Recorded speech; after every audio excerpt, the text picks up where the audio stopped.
A man spends 30 years learning that the most important things he'll ever build won't have his name on them. They'll have his children's names on them.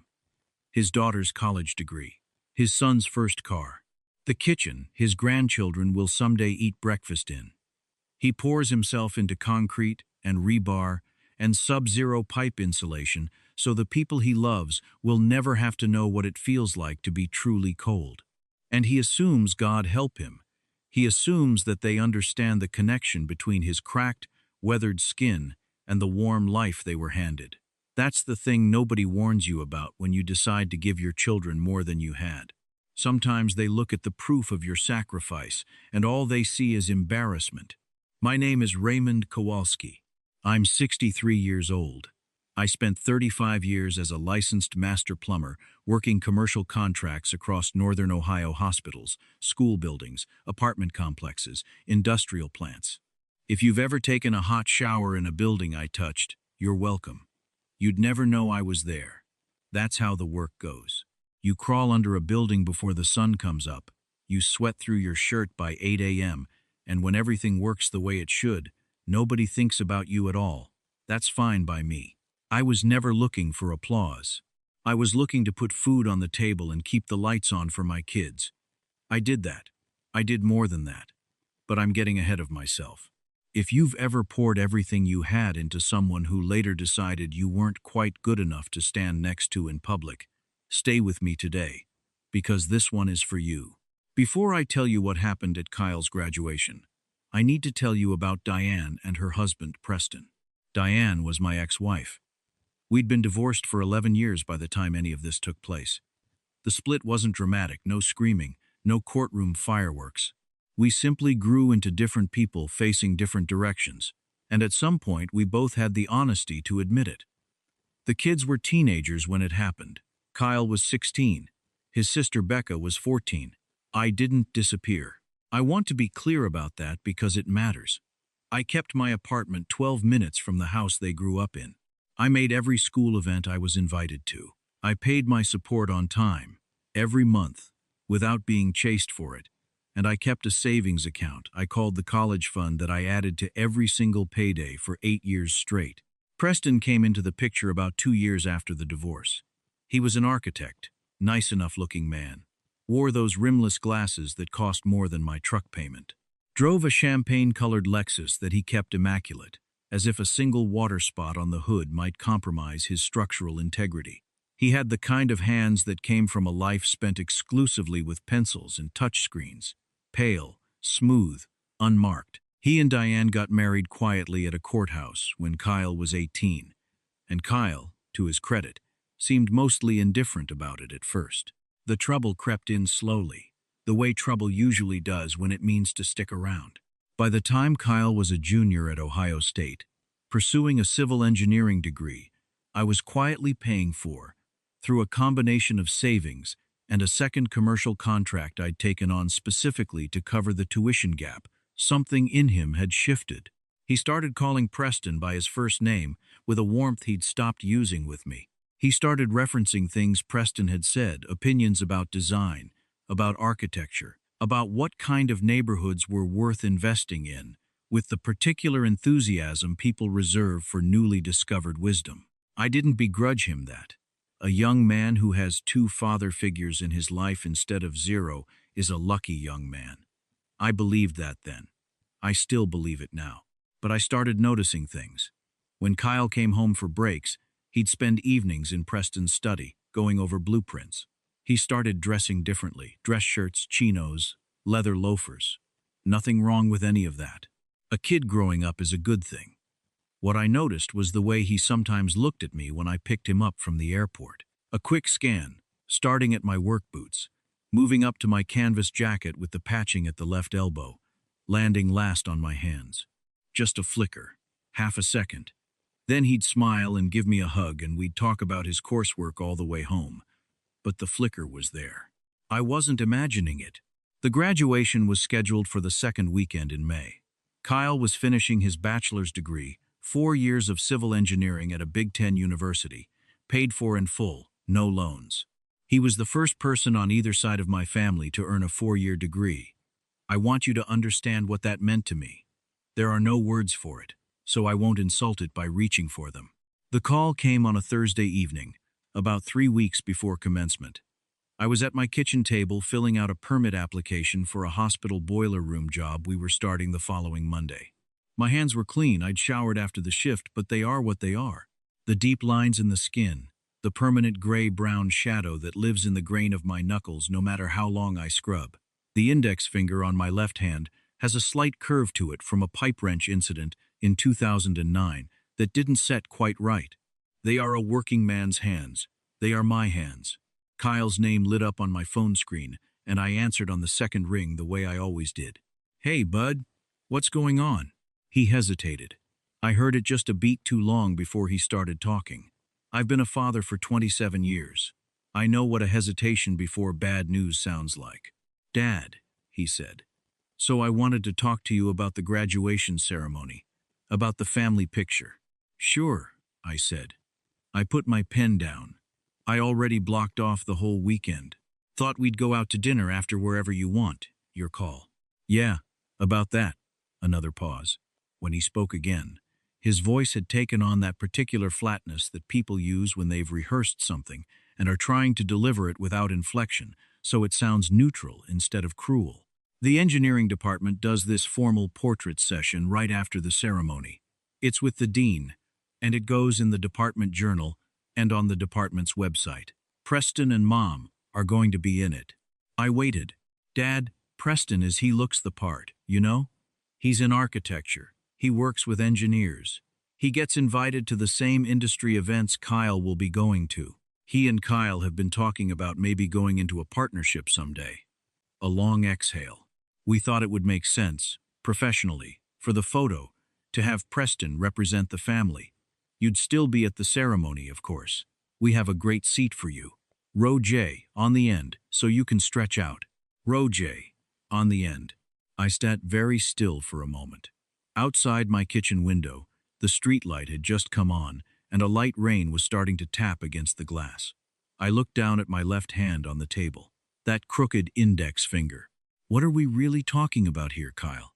I said. My voice was even. I was proud of how even it was. He let out a breath that was almost a laugh but wasn't. "Dad, your hands, okay? I know how it sounds, but these photos are going to be permanent. They'll be on the department site for years. Preston looks like an engineer. He looks like he belongs in that world. You look like—" He stopped. "Go ahead," I said quietly. "You look like a tradesman, Dad. I'm not trying to be mean. It's just the truth. Preston has the right look for what I'm trying to build professionally. His hands are clean. He wears the right clothes. The dean knows him from the architectural review board. It just makes more sense." I listened to the rain for a few seconds. "Row J," I said. "On the end. You can still come to dinner after," he said, and there was a small, desperate conciliation in his voice now. "We're going to Marcello's. You love Italian." "I do love Italian," I agreed. We hung up shortly after. I sat at my kitchen table for a while without moving. I am not a man who cries easily.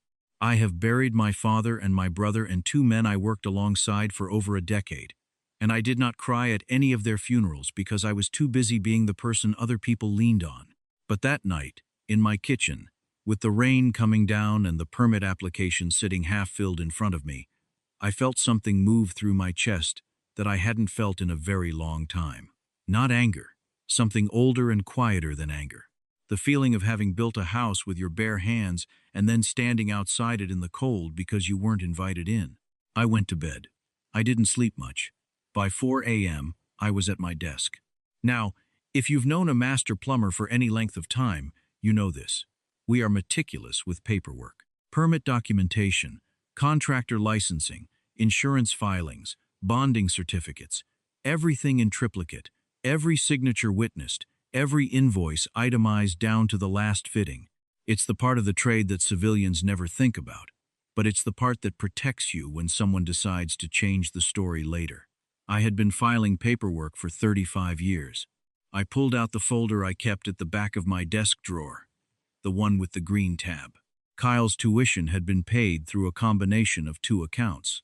The first was the dedicated savings account I'd been building since he was 10 years old, held at First Midwest Bank, in my name, structured as an educational disbursement account.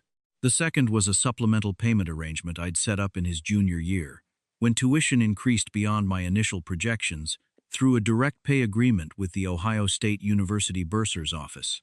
Under that agreement, I was listed as the primary financial guarantor for the supplemental balance, which currently stood at $7,400 for his final semester, due in full before degrees were formally conferred.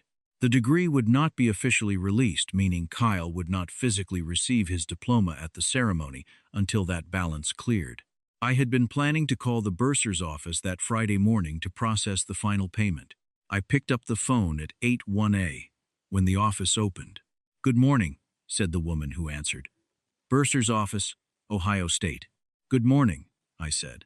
"My name is Raymond Kowalski. I'm the guarantor on a supplemental payment account for a student named Kyle Kowalski, graduating this May. I need to make a modification to the payment arrangement."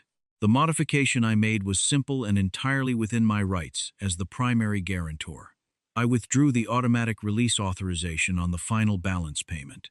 Under the terms of the direct pay agreement, that meant the $7,400 balance would not be processed automatically. It would require a manual authorization from the guarantor, which was me, before the degree was formally cleared for conferral. The bursar's office confirmed the change, noted it in the account, and told me that Kyle would receive an email notification that his degree clearance was pending final guarantor authorization. I thanked her and hung up. Then I called my son. He picked up on the third ring, sounding like he'd just woken up. It was 8:15 on a Friday morning, and he didn't have class. "Dad? Good morning, Kyle. Did you get an email from the bursar's office?" A pause. Then the muffled sound of him scrambling for his phone. 30 seconds of silence. Then, "What? What does this mean? It says my degree clearance is pending?" "That's right," I said.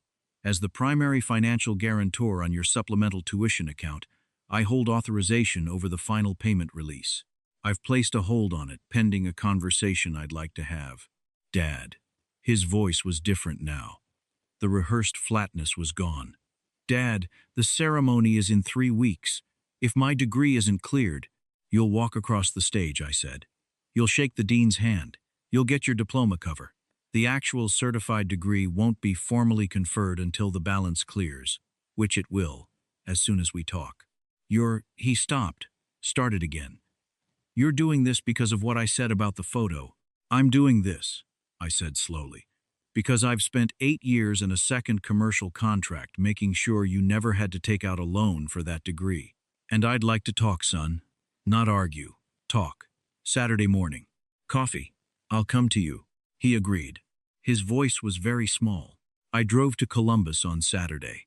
Kyle met me at a coffee shop near campus, not the fashionable one on High Street that I knew Preston took him to, but the plain one on Chittenden with the folding chairs and the laminate tables, the one we'd always gone to when he was a freshman, and I'd drive down to take him to lunch. He was already there when I arrived, sitting in the back corner, his hands wrapped around a paper cup. He looked older than 22. He also looked scared, which I hadn't intended.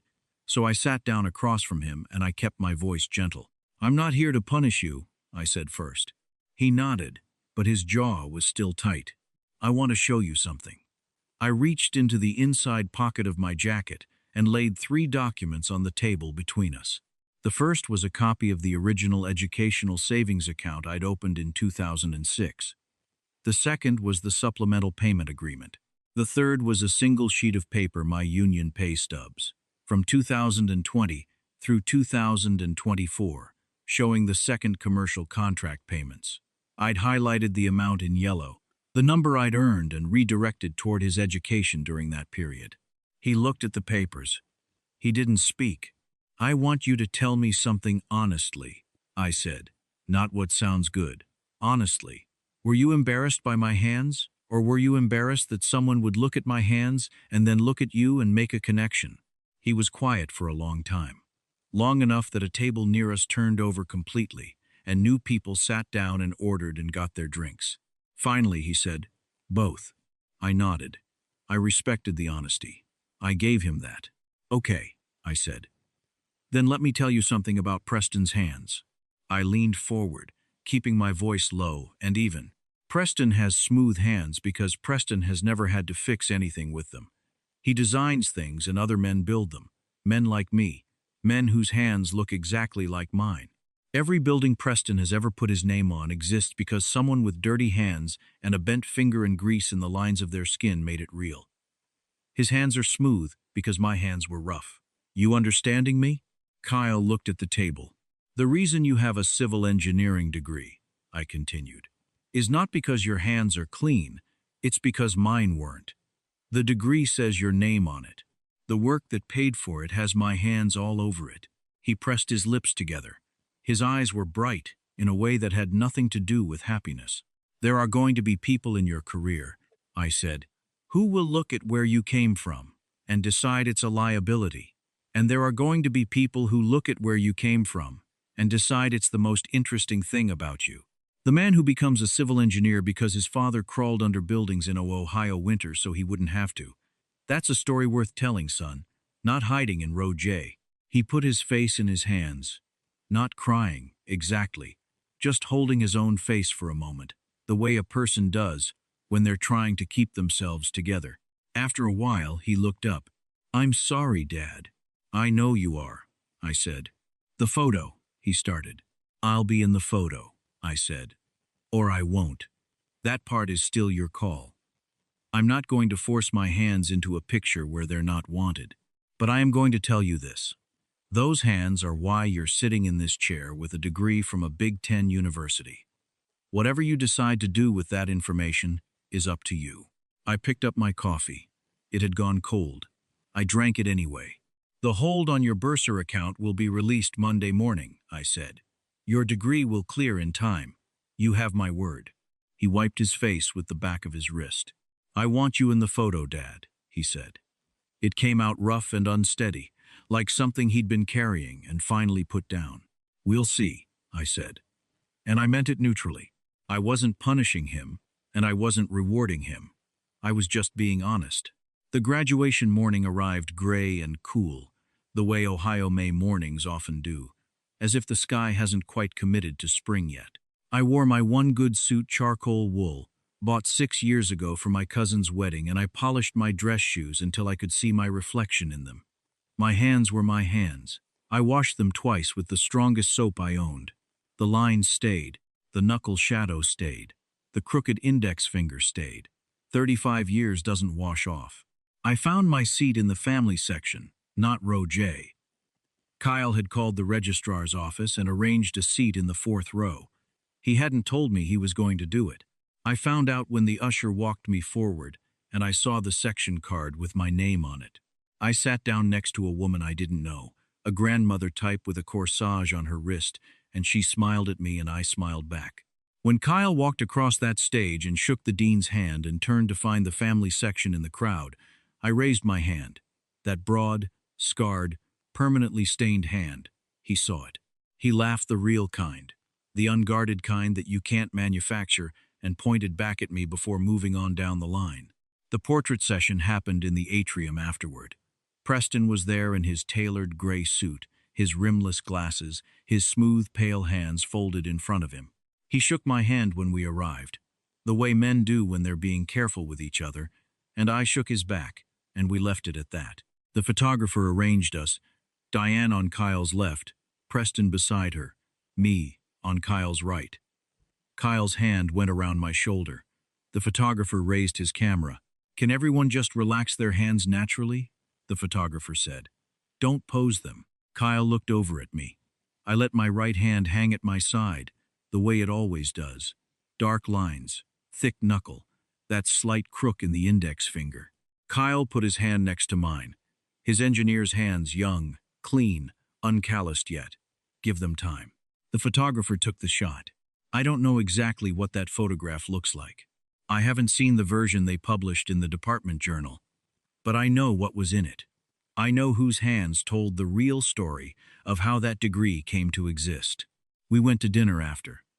Not Marcello's. Kyle changed the reservation to a place I actually like, a straightforward steakhouse on the east side where they don't charge you $14 for bread.